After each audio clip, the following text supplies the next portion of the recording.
Funtzio publikoaren greba gaur Baionan zentsura mozioarekin gobernuak aurreikusitako murrizketak bertan bera geldituko dira, baina hala ere sindikatuek presioari eustea erabaki dute sortuko den gobernu berriaren aurrean. Funtzio publiko guztiak besteko eta mantentzeko horretarako gara gaur, adierazteko gure zenbat balio duen guretzat zerbitzu publikoa. On est là aussi aujourd'hui, c'est pour lancer un peu un avertissement aux suivants qui vont arriver derrière. Gaur hemen gaude sortuko den gobernu berria ohartarazteko ere, politika sozialagoak nahi ditugulako, aski dugulako aberatzentzat baizik egiten diren politikez. Guk langileierentzat mesedegarriak diren neurriak nahi ditugu, soldata hobeak, baldintza hobeak, populazioaren zati handiena lagundu soilik egin baitezake aurrera herrialdeak.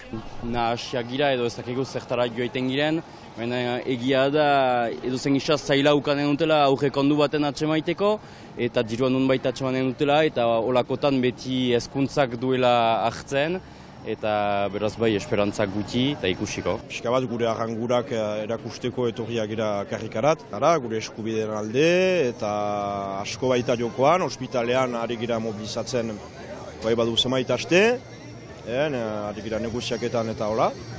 Eta beti presio pixka bat emaiteko. Etorri gira erakusteko deia beste guztiak ere sustengatzen ditugula. Eta geheban aldarrikatua den guztia sustengatzera, beraz ara. Eragin zabalena ospitalean eta hezkuntzan izan da, azken honetan 160ko babesarekin, baina honez gain gaurko saioan Bastidan ere egongo gara Peio Dibon kultur eta historia adituarekin bertan bisitak gidatu bat egiteko Euskal Urtaroen kari eta hemen Baionan Etxalderen azken ekimena ere ezagutuko dugu. Ongi etorri!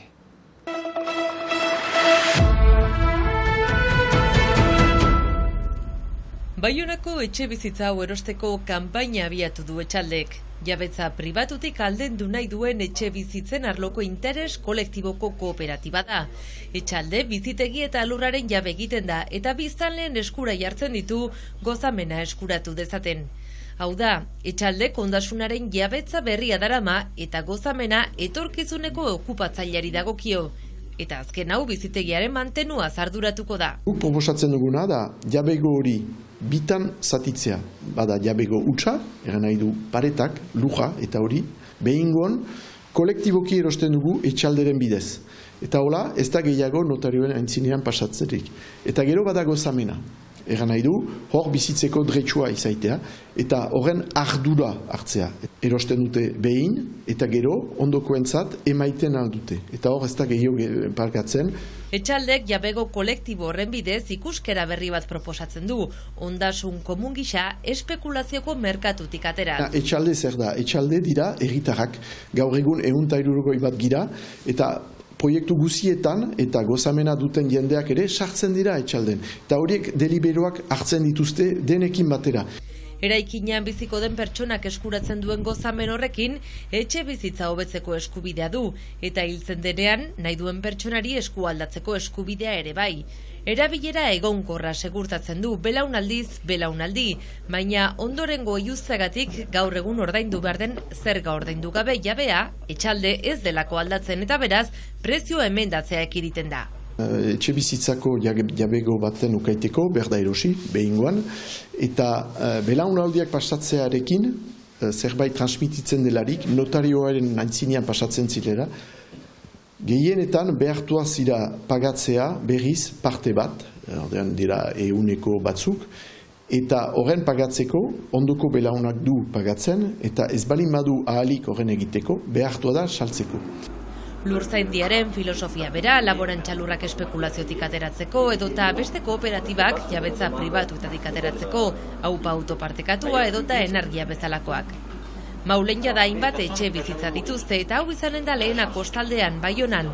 Urtea amaitu aitzin 260.000 euro beharko lituzkete, beraz filosofiarekin bat egiten duten lagunei deia luzatzen diete.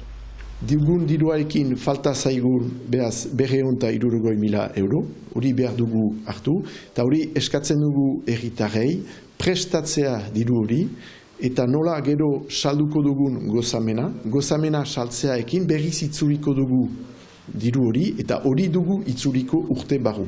eta etxe bizitzaren gaia oso gaimin bera da, denak hunkitzen gaitu, eta nik horregatik duela urteak hartu nuen parte sozial bat Etxalden, uste dudalako erantzuten duela oso muinean erantzuten diola etxe bizitzaren arazoari. Txominek aspalditik hartzen du parte proiektuan eta Baionan bizita horrelako proiektuek aukera emango liokete alokairutik atera eta bere etxea eduki ahal izateko. Ni naiz gaur arte jabe izan, alokatzaile izan naiz beti, bankuak, notarioa, alde juridikoak beldurra eragiten didate niri, eta beste askori ere pentsatzen dut. Eta hor ere interesgarri da gauzak kolektiboki kudeatzea, arazoei kolektiboki aterabideak bilatzea, eta Etxaldek ere alde horiek hartzen du, ez? Pixka bat autoformakuntzarena, beste eredu bat eskainiz gauzak itzulikatzeko aukera ere bai. Euskaraz ez da galdetzen zein den gure etxea, zein etxetakoak garen baizik. Ohiko galdera honek ere Etxalderen filosofiarekin bat egiten du, pribatutasunetik atera eta kolektiboan parte hartuz. Eta horretarako, horrelako proiektuak garatuko lituzketen taldeak herrika antolatzea dute xede. Engaiatzen bali madugu gaur Baionako proiektuekin, pentsatzen dugu beste lekuetan ere izaiten halko dela. Gure xedea ez da Etxalde egun batez gauza eraldoi bat izaitea, baizik eta Etxalderen ideietik beste herrietan ere, eta zenako ez iparaldean bertan 30 bat olako proiektu izan, egoalde ere beste batzu, baditugu harreman batzu Gipuzkoan, Nafarroan, eta pentsatzen dugu hor ere badela egiteko. Euskal Herria, Euskal Herrietaren esku behar dugu utzi, eta horrako jabego hori behar dugu gure eskutan atxiki.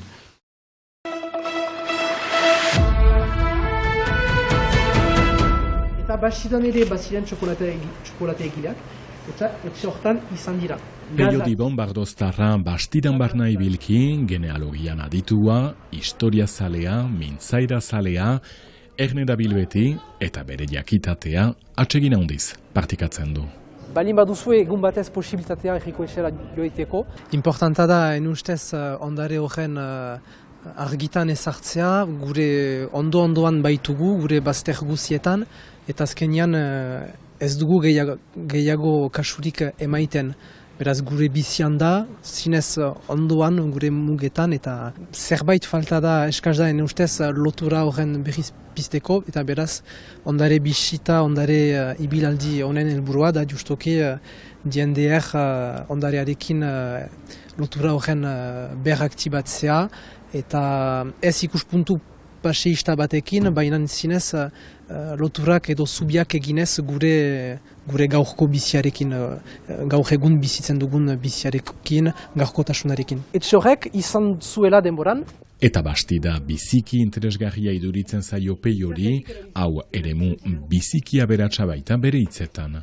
Egia da hemen bastidan girela gurutza bide berezi batean, beraz kulturen aldetik edo hizkuntzen aldetik Gaskoina eta Euskal Herriaren artean, eta horrek eragindu tokiko biztanleen historia, simpleki, eta ageri da bastidaren izenetan eta bastidaren jende izenetan anitz Euskal deitura badela, baina hala ere Euskara ez da hain presente, Euskal deitura izanik ere, eta alderantziz toponimian, beraz leku izenetan eta etxe izenetan agertzen da Gaskoina dela nagusi. Baina hortaz aparte izan dira bastidan kanpotik etorritako jendeak eta juduak bereziki, Baionan egon zirenak, baina bastidatik eta bidasunetik pasatu ziren ere eta hemen finkatu, beraz berek ere ekarri zuten zerbait hemengo historiari. Ikusten diren elementu gehienak garai hartakoak dira. Bardoztarrunen ekarpena ere munta hondikoa da, bere solasekin eta oroz gainetik ulako euskarazko bisita gidatuekin, Euskal Herria anitza, hobeki ezagutzen albaita. Zubiak eginez, historia sakonduz. Hortik hurbiltzen da ala ere. Beraz, hor, begiratzen bai bada, zer da, zuen ustez, zaharrena dena etxean.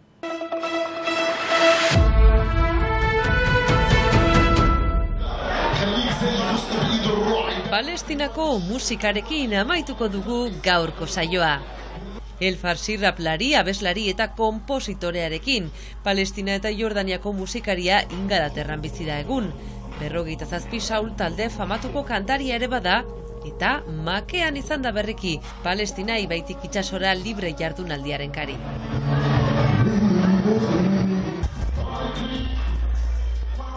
Ikusentzuleok, bihar arte!